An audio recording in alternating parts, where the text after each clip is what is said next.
In the vast realm of automotive legends, there's a shadowy figure whose tales are whispered in hushed tones among car enthusiasts. His name? Hiroyuki Nagata, but the world knows him better as Smokey, a name not just given but earned.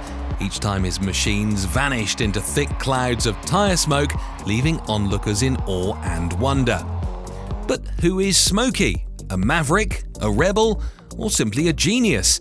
His exploits are the stuff of legend, but one story stands out, a tale that intertwines his destiny with a machine born for greatness: the Toyota Supra. This wasn't just any car. The Supra was a beast waiting to be unleashed, a symphony of engineering that cried out for the touch of a maestro. And, in the shadows, Smokey heard its call. He saw not just a car, but a challenge, a riddle waiting to be solved, a chance to push beyond the known, to tread where few dared. Before we dive deeper, please consider leaving a like and subscribe to our channel for more automotive content. Your support helps us bring you more stories like this. So, what did Smokey set out to do? He was to travel overseas, far from the neon-lit streets of Tokyo, to a land where legends were made and broken: the United Kingdom. With the roar of the Supra's engine echoing in his ears and the weight of anticipation heavy in the air, Smokey had a singular mission: to conquer unfamiliar terrain and etch his name into the history books. And he would do it in no other car than the legendary Supra itself, with a little added horsepower, of course. But before we jump into the story and tell you how Smokey got arrested for speeding in the United Kingdom, let's explore more about who he was and what made him such a legendary figure in the automotive world. Born in 1964 in the picturesque prefecture of Hokkaido, Smokey's early years were spent in a village surrounded by rolling hills and serene countryside. His father, a mechanic, owned a truck, and it was this early exposure that ignited Smokey's passion for machinery. From tinkering with small engines at home to modifying machines, the seeds of automotive mastery were sown. But what truly set Smokey apart in the JDM car circles and the import tuning scene was his legendary status. His name became synonymous with JDM sports cars, tuning, and street racing. Every conversation about these topics inevitably led to the legend of Smokey Nagata. His journey in the automotive world took a significant turn when he began working as a mechanic at Toyota, foreshadowing his ultimate destiny with the Supra. It was here that he honed his skills in advanced automotive engineering and tuning. However, his insatiable desire to push boundaries led to his dismissal from Toyota after he was caught tuning his Toyota Celica during working hours. Can't really blame him, can we? Undeterred, Smokey's passion only grew stronger. He founded the world-renowned tuning house Top Secret in 1991. Located in Chiba City, Top Secret became one of the most recognized tuners not just in Japan, but globally. From street cars to racing machines, Smokey's touch turned every vehicle into a masterpiece. The name Top Secret itself has an interesting origin. Whilst working at Trust, another tuning company, Smokey was allowed to work on personal projects during his spare time. But with one condition: everything had to be kept under wraps. This clandestine nature of his work led to the birth of the name Top Secret. Amidst the tales of Smokey's automotive prowess, whispers arose about his potential involvement with the notorious Midnight Racing Club. Founded in 1987, this super secretive racing clan prowled the highways of Japan after sundown.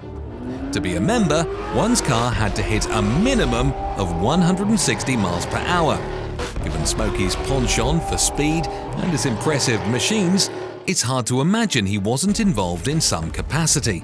Though his membership remains a topic of speculation, the Midnight Club's ethos of pushing machines to their limits aligns perfectly with Smokey's own philosophy. Smokey's thirst for speed wasn't just limited to Japan. His high-speed runs became the stuff of legends worldwide.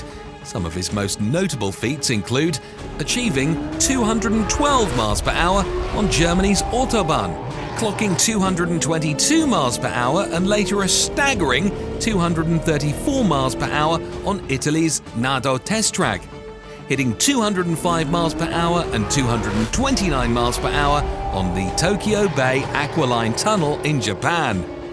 But all of these came later on in his career. One of his first record-setting runs was supposed to be in the UK in 1998. The UK's open motorways presented the perfect opportunity for Smokey's next big run. This wasn't a casual visit, he was on a mission, not for sightseeing, but to push the limits and redefine what was possible. Word quickly spread in car circles. There were talks of a Supra, distinct in its gold paint, being prepped for a remarkable feat. The aim? Hitting 200 miles per hour on a public motorway.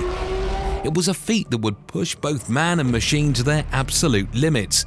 The car chosen for this audacious attempt was none other than a Toyota Supra. But this wasn't the Supra that most were familiar with rolling off the assembly line. This was Smokey's masterpiece, a culmination of his years of tuning expertise and passion for speed. Every curve, every bolt, every weld bore the mark of his meticulous ambition to detail. Its gleaming exterior, bathed in a rich shade of gold, wasn't just for show, it was a statement. This golden hue made the Supra stand out, turning heads wherever it went and adding an aura of mystique to its presence. But as captivating as its exterior was, the true essence of this Supra was what lay beneath its shimmering surface. The heart of this beast, its engine, had undergone a transformation that could only be described as radical. Smokey had taken the already formidable 2JZ engine and reimagined it, pushing its boundaries and extracting every ounce of performance. The result? A staggering 930 brake horsepower, making it one of the most powerful Supras on the planet. But power alone wasn't the endgame.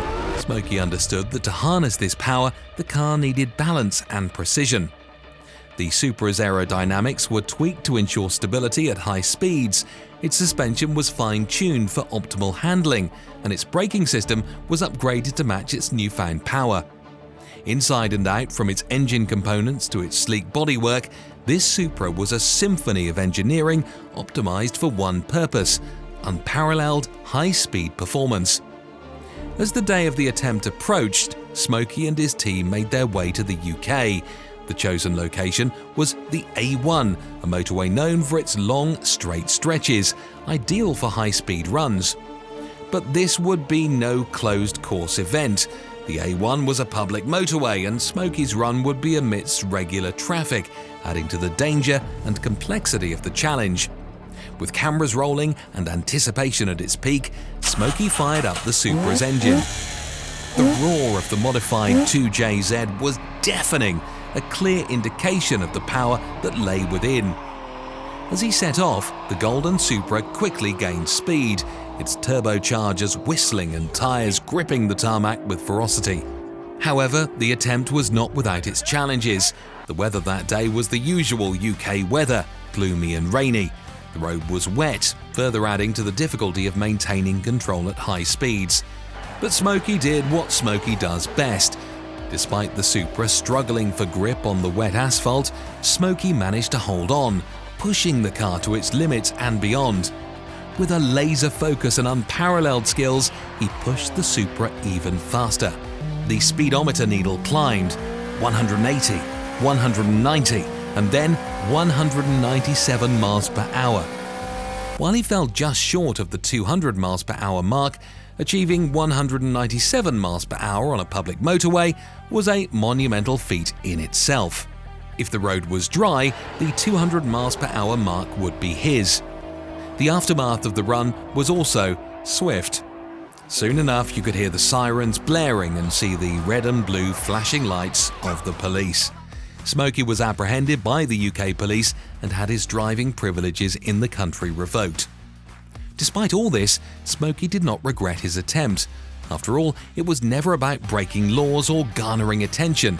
It was about pushing himself and his machine to their absolute limits, chasing a relentless need for speed that only a select few can truly understand. The legend of the Golden Supra and Smokey's daring attempt had already been etched into automotive folklore. It was a testament to Smokey's relentless pursuit of speed and his unwavering belief in pushing boundaries. After the dust had settled on the UK motorway, many might have thought that Smokey would take a step back, perhaps even retreat from the limelight. But for Smokey, this was just another chapter in his thirst for speed. Smokey returned to Japan, not with a sense of defeat. Instead, he was invigorated, fueled by the adrenaline of his UK adventure. The Golden Supra had made headlines, but for Smokey, it was back to the drawing board, back to the garage where his passion truly lay. Over the years, Smokey continued to push the envelope. He took on new projects, each more ambitious than the last. From the streets of Tokyo to the racetracks of Fuji Speedway, Smokey's creations continued to dazzle and inspire. Whether it was a Skyline GTR pushing 1,000 brake horsepower or a revamped 350Z, Smokey's touch was unmistakable. His cars weren't just fast, they were works of art, a blend of engineering prowess and aesthetic beauty. But his Golden Supra would always hold a special place, forever remembered as the car that dared to chase the ludicrous 200 miles per hour mark. So, what do you think about Smokey's attempt to hit 200 miles per hour on a public motorway? Did he go too far, or was it an admirable achievement? Should he have faced consequences for breaking the law? Let us know your thoughts in the comments below. As always, like and subscribe for more automotive content.